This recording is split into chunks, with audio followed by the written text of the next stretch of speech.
Welcome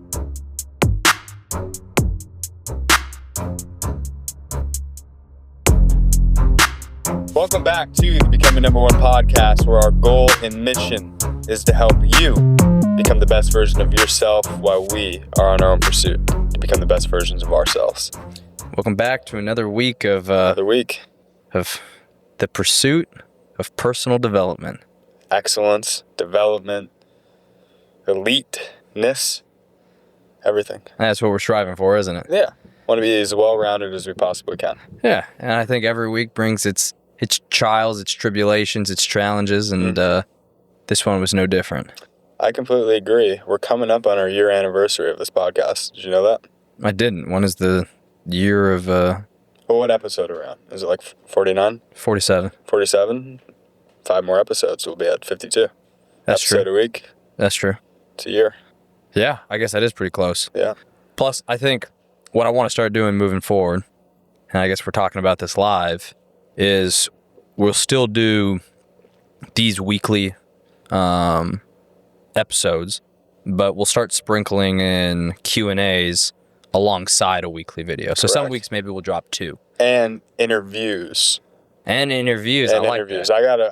I haven't told you about this, but I've been sliding in the DMs, sniping some people. So we'll have a couple really good guests coming up here that are going to bring you guys a lot of value, that are elite entrepreneurs. So I like that. That's something I'm really looking forward to, because I think entrepreneurs are easy because most entrepreneurs have been through some shit in their life.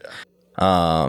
And not all of them are super well-rounded. Correct. But all of them have experienced hardship in one way or another and can probably give a lot of insight to situations that might really relate to what some of the people listening are going through. Yeah, I completely agree. I mean, you think of these entrepreneurs, and some of them I've been talking to worth a couple $100 million that we're going to get on the podcast. And to get to that level, you have to become the person that's worthy of reaching that. Correct. And through that journey of 0 to a couple $100 million, they've learned a lot of lessons, and they had to become a certain type of individual that you're going to want to extract, because you can apply that to all aspects of your life. So entrepreneurs, like you said, they're really easy to deal with. Yeah.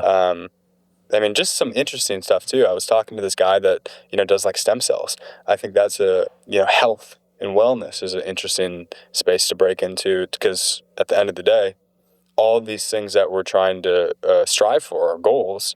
If our health isn't in line, well, just throw the goals out the window. They're worthless. 100%. And for us too, I think in these interviews, it doesn't matter what industry or profession these people are in, we can probably extract things from their stories and lessons that apply to personal development as a whole, right? Because it isn't just about making money. I think that is a big part of being a well-rounded person, right? Because in this day and age, you need to make money to survive.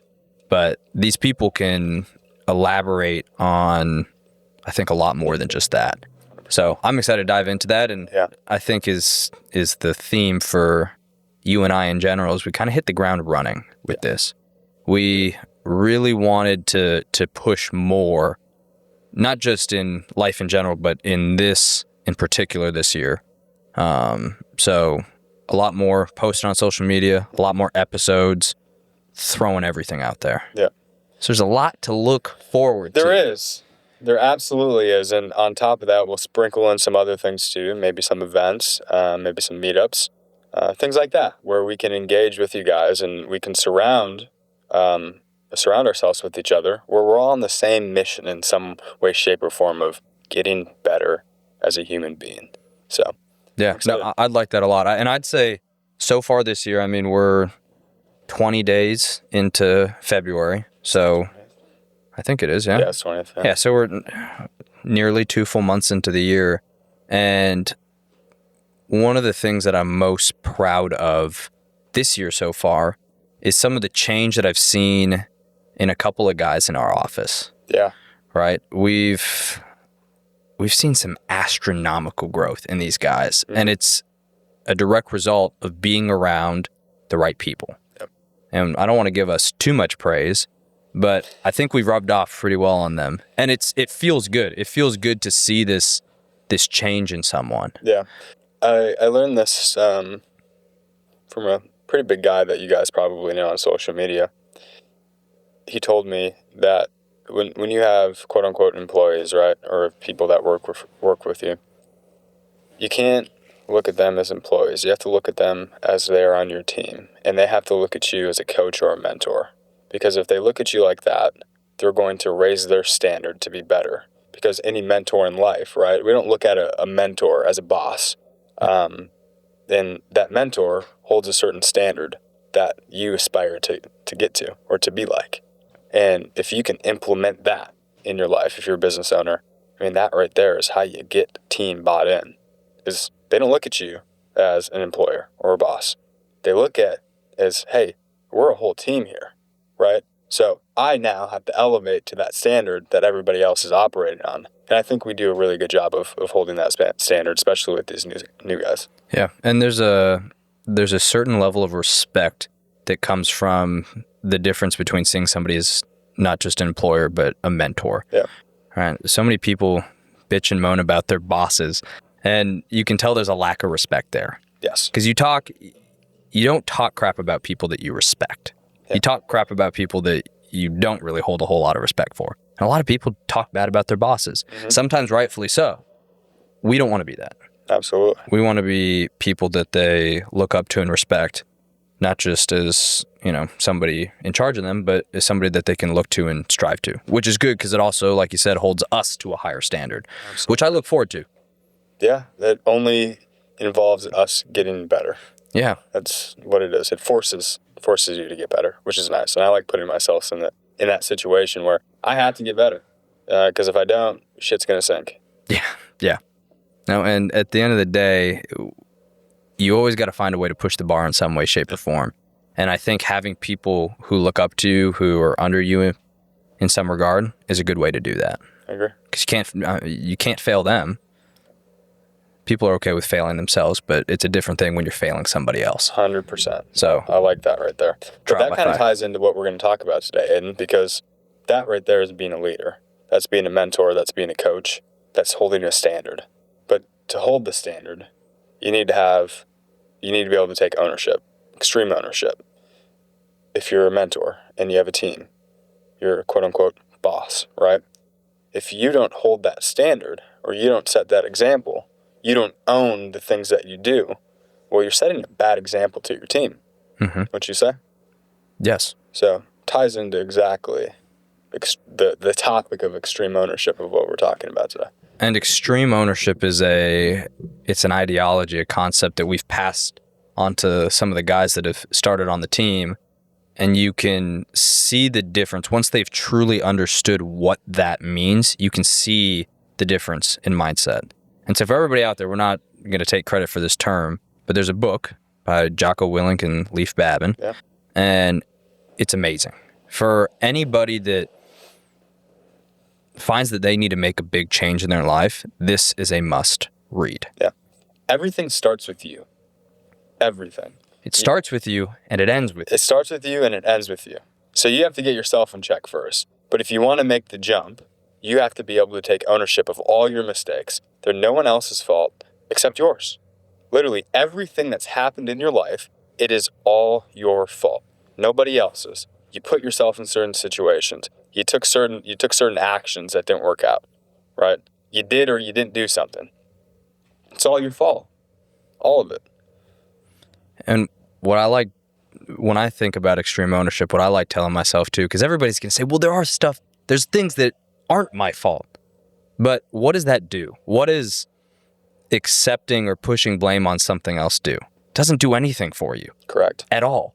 Yep. So that's part about being extreme. Yes. Extreme and unreasonable is you're going to take responsibility for shit that actually isn't your fault, but it's because you're taking control back. Exactly. I'm glad you said that, because when people say it's outside of my control, they don't do anything and they sit on the sidelines. Yep. When they take accountability and they take ownership of that, they go and they get that control, and then they can take action to change the course of things. Yeah. Right? For me, ownership and control go hand in hand. Yeah.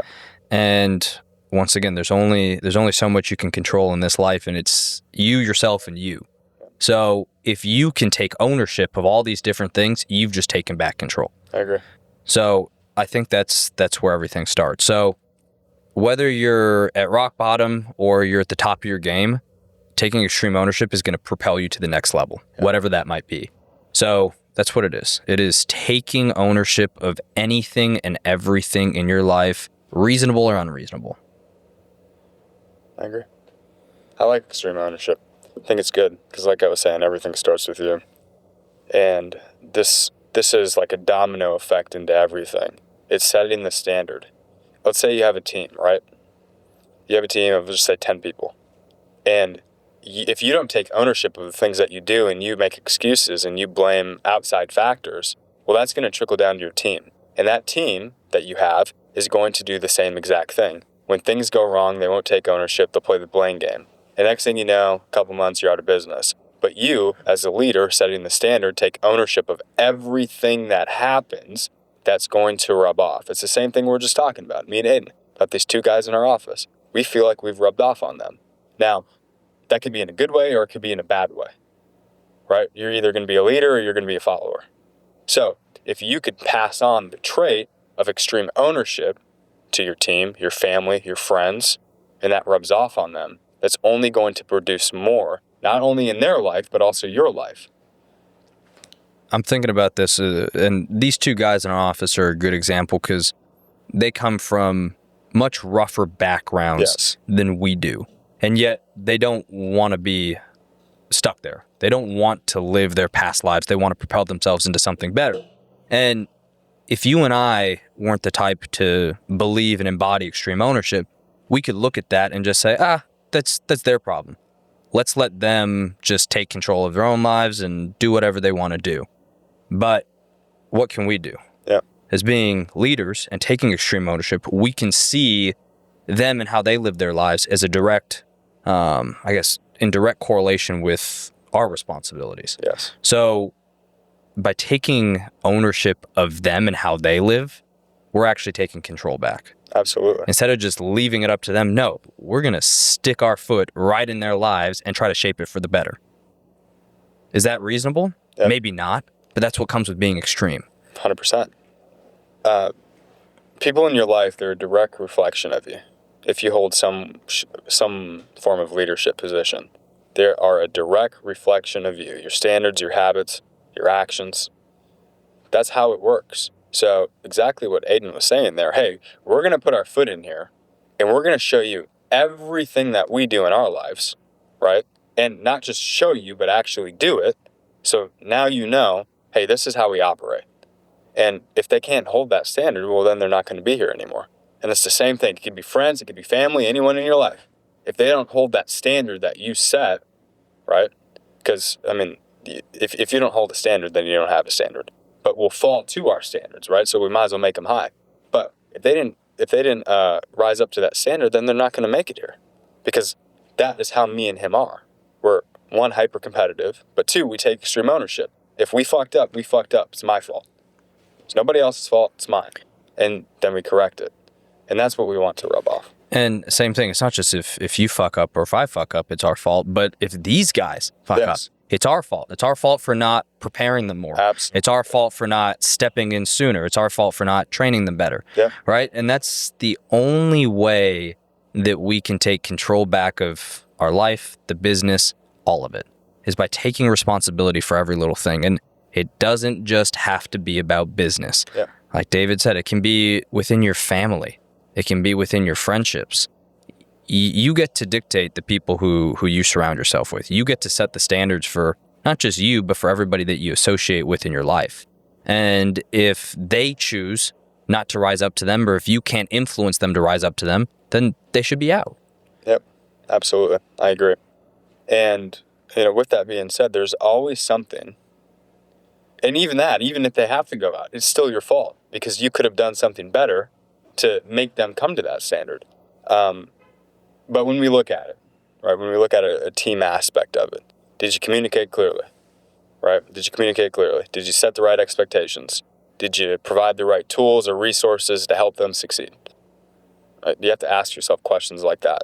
And if you keep going down the list, asking yourself questions, you'll find that there was something that you missed that you could have communicated clearly, or you could have gave them that tool or resource that would have helped them succeed.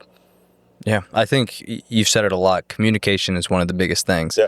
And I think is being a leader, and taking ownership over the actions of yourself and of others. A lot of it comes down to communication. Absolutely. And I think you should rather err on the side of caution and over communicate to the extreme than under communicate. Because I think that's where a lot of the disconnect and a lot of where results fall short. Yep. Is a lack of communication, a lack of setting expectations and standards.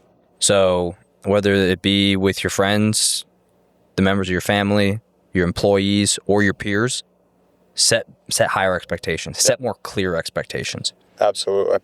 And, on that note, this is a prime example of extreme ownership and how it's so beneficial in your life. If you look at the victim culture in America and the world, really, the victim culture of people that just bang that drum. This happened to me. The government did this. The government did that. My friend said this. My mom said that.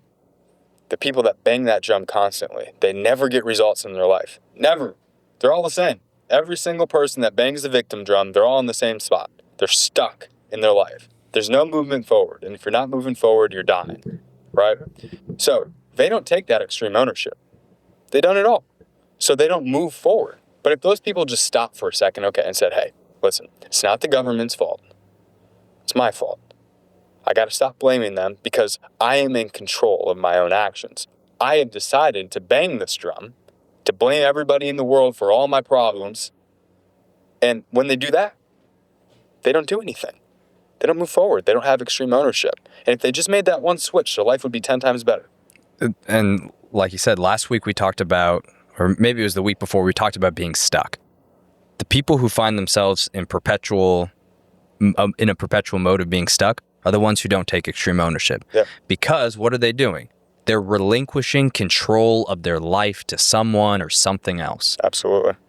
I would rather rag on myself and take blame for everything if it means I'm able to move forward. Yep. Which is what it is. People who take extreme ownership aren't the ones that you find are saying that they're stuck.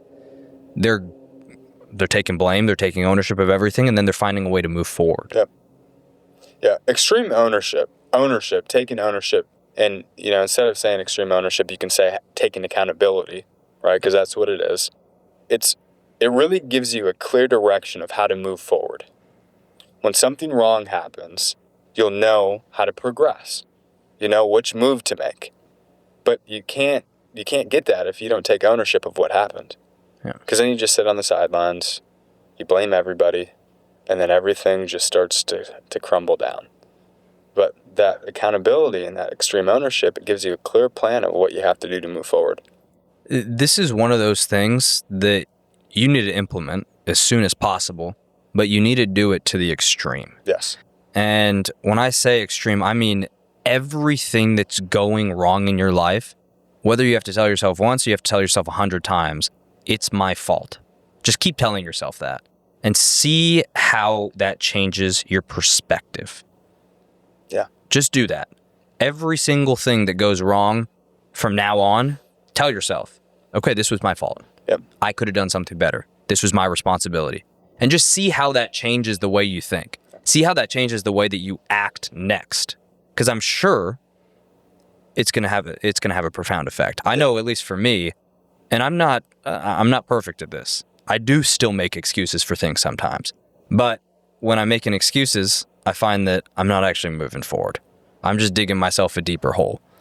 Exactly. So stop making excuses, take responsibility for things, and find a way to move forward.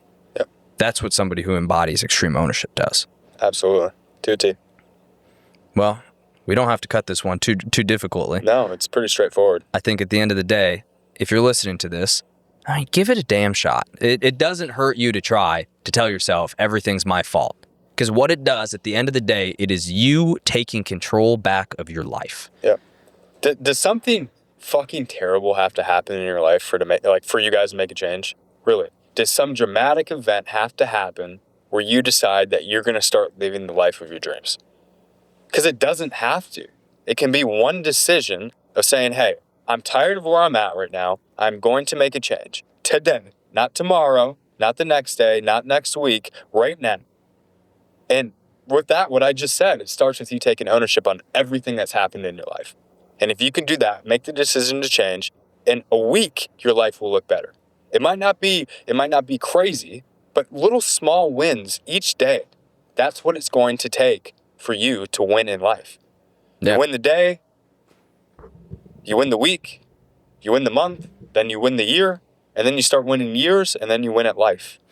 Because here's the thing. Nobody really gives that big of a shit about you. No. And that's not to be mean. The government doesn't care about you. I mean, the stranger walking down the street doesn't care about you. The lady who makes your sandwiches at the cafeteria doesn't really care about you. Everybody's lost in their own world. At the end of the day, everybody's going to look out for their own self-interest. And you can't blame them for that. But that means that you need to look out for you. You need to take control back, because nobody else is going to care about your life the way that you will. Yeah. So stop giving everybody else the power. Stop giving everything else your power. Take it back. Take control. Take ownership. Take accountability. And I guarantee your life will get so much better. Your outlook on life will get so much better. Can't help other people if you can't help yourself. No. You cannot help other people if you can't help yourself. All right. We'll see you next week, guys.